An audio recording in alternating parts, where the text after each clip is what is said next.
મિત્રો સ્વાગત છે તમારું ફરીવાર આરસીએમ ગુજરાતની યુટ્યુબ ચેનલમાં। કાલથી રવિવાર સુધી સૌરાષ્ટ્રમાં ભારેથી અતિ ભારે વરસાદની આગાહી। જી હા મિત્રો, રાજ્યમાં 91.18% વરસાદ। છેલ્લા 24 કલાક દરમિયાન માત્ર 20 તાલુકામાં વરસાદ। બંગાળની ખાડીમાં લો પ્રેશર સર્જાયું છે।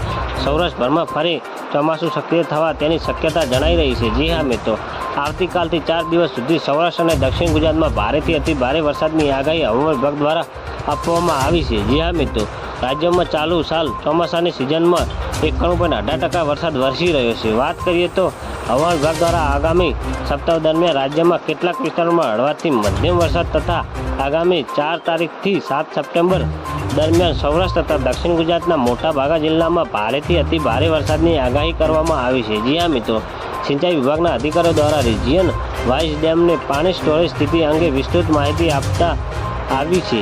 તેમણે રાજ્યમાં 216 જળાશયો પૈકી 111 જળાશયો હાઈ એલર્ટ, 27 જળાશયો એલર્ટ તથા 9 જળાશયો વોર્નિંગ લેવલ પર હોવાની બેઠક જણાવી છે। જી હા મિત્રો, વાત કરીએ તો બેઠકમાં એનડીઆરએફની અને એનડીઆરએફના ટીમના અધિકારીઓ જણાવ્યા મુજબ ચોમાસાના દરમિયાન ઉપસ્થિત કોઈપણ કટોકટી પરિસ્થિતિઓ પહોંચી વળવા એનડીઆરએફની કુલ 12 ટીમો અને એડીઆરએફની 20 ટીમો અલગ અલગ જિલ્લા ખાતે ડિપ્લોય કરવામાં આવી રહી છે। તો મિત્રો, ન્યૂઝની સતત જાણકારી મેળવવા માટે અમારી ચેનલ લાઇક, શેર અને સબસ્ક્રાઈબ કરી લેજો। ધન્યવાદ। જય હિન્દ।